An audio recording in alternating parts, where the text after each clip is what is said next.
बच्चों के साथ नाजेबा हरकत करने वाले अब्बास नौजवान के नेफे में पिस्तौल चल गया। इसको ट्रेस किया जाता है, मुख्तलिफ मकामात पर जो है वो छापे मारे जाते हैं। मुलजिम के नेफे में जो है वो पिस्टल चल चुका है। इस वक्त ये अस्पताल में जेर इलाज है। नाज़रीन, गुज़िश्ता दिनों एक सोशल मीडिया पर एक वीडियो वायरल दिखाई दे रही है जहाँ पर एक दरिंदा शख्स बच्चों के साथ नाजेबा हरकत करता दिखाई देता है।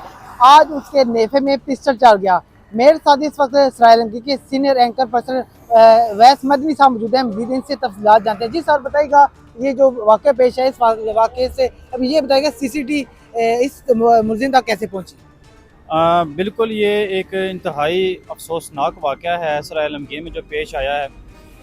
सोशल मीडिया पर एक वीडियो वायरल होती है और वीडियो जो आपके स्क्रीन पर भी चल रही होगी कि एक मोटरसाइकिल सवार जो नौजवान है वो दो मासूम बच्चे जिनकी उम्र जो है वो 3 से 3.5 साल के करीब है, वो उन बच्चों के साथ इंतहाई नाज़ेबा हरकत कर रहा है। और ये वहाँ से जो है वो मौके से जो है वो मोटरसाइकिल पर सवार था, ये वहाँ से फ़रार हो जाता है। उसके बाद बच्ची जो है वो भागती हुई घर जाती है और घर वालों को ये बताती है कि मेरे साथ एक शख्स था, उसने ये हरकत की है। उसके बाद वो जिस जगह ये हरकत कर रहा था वहाँ पर सीसीटीवी कैमरा लगा हुआ था और वालिदैन को मालूम हुआ कि एक जो सफाक दरिंदा है, जो भेड़िया है, वो उनके बच्चों के साथ नाज़ेबा हरकत कर रहा था। इसकी वीडियो सोशल मीडिया पर वायरल होती है तो पुलिस और सीसीडी सराय आलमगीर इस सफाक दरिंदे की गिरफ्तारी के लिए, इसकी तलाश के लिए जो है वो मुतरक हो जाती है। मुख्तलिफ मकामात पर जो है वो छापे मारे जाते हैं, इसको ट्रेस किया जाता है। और अभी जो इतला हमारे पास आई हैं कि एक बावसूख ज़राए से मुलजिम के नेफे में जो है वो पिस्टल चल चुका है और इसकी जो शनाख्त है, ये सराय आलमगीर का एक सराय आलमगीर शहर का मोहल्ला है, मोहल्ला नूर आलम, ये वहाँ का रिहायशी है। पुलिस और सीसीडी इसको गिरफ्तार करने के लिए जब इसको गिरफ्तार करने के लिए जाती है तो इसके नेफे में जो है वो पिस्टल चल जाता है। सीसीडी और पुलिस ने इसको ज़ख्मी हालत में जो है वो गिरफ्तार कर लिया और इस वक्त ये अस्पताल में ज़ेर इलाज है। ये गुज़िश्ता दिनों सराय आलमगीर में जो वाक़या ये पेश आया था और इसके बाद पुलिस और महकमे जो है वो मुतरक हुए। और यहाँ पर मैं ये कहना चाहूँगा कि जो वालिदैन हैं, तो वालिदैन को चाहिए कि आप जब अपने बच्चे आपके जो घरों से निकलते हैं, वो चीज़ लेने जाता है तो खुदारा अपने बच्चों के साथ वालिद जाए या वालदा जाए, कोई ना कोई घर का जो बड़ा शख्स है वो अपने मासूम बच्चों के साथ ज़रूर जाए।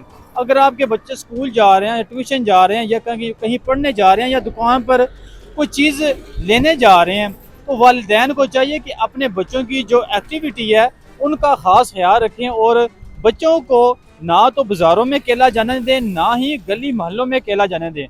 ये बताइएगा, ये दरिंदा शख्स इंसान है, इसका साबका अभी रिकॉर्ड क्या सामने आया है? पुलिस के मुताबिक ये कुछ का साबका रिकॉर्ड याफ्ता तो है नहीं है, मतलब इसके अलावा कोई FIR वगैरह नहीं है, ये कोई आदि मुजरिम नहीं है।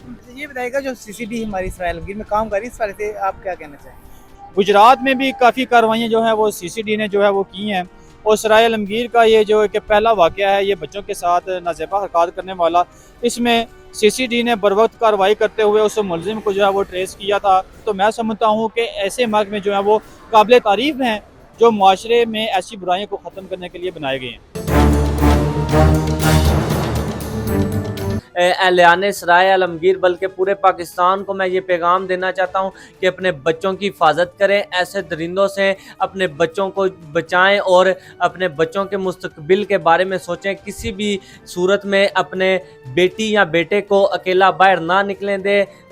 कम अज़ कम 15 साल की उम्र तक किसी भी बच्चे को आप बाहर ना निकला दें, क्योंकि ऐसे दरिंदे बहुत फैल चुके हैं। तो मैं अल्लाह ताला से दुआ करता हूँ कि जो है ऐसे दरिंदे हैं उनको ऐसे ही अल्लाह ताला जो है ना उनके इंजाम तक पहुँचाए। हमारे सराय आलमगीर में एक बहुत शर्मनाक वाक़या पेश आया कि हमें भी अपने बच्चों की हिफाजत करनी चाहिए। देखें, आजकल गली गली और जगह जगह में दरिंदे पाए जा रहे हैं और ख़ासकर जो छोटे बच्चे हैं, कम अज़ कम 15 साल से जो कम बच्चे हैं, उनको घर से निकलने के ना निकलने दें, क्योंकि हर गली में हर जगह में ऐसे दरिंदे पाए जाते हैं। तो और जो ऐसा दरिंदा अगर हरकत करता पकड़ी जाए तो उसको ऐसी सज़ा दी जाए कि ताकि दूसरों के लिए इबरत बने, ताकि कोई दूसरा बंदा ऐसा कदम उठाने से पहले सोच ले कि मेरे साथ भी ये हशर होगा।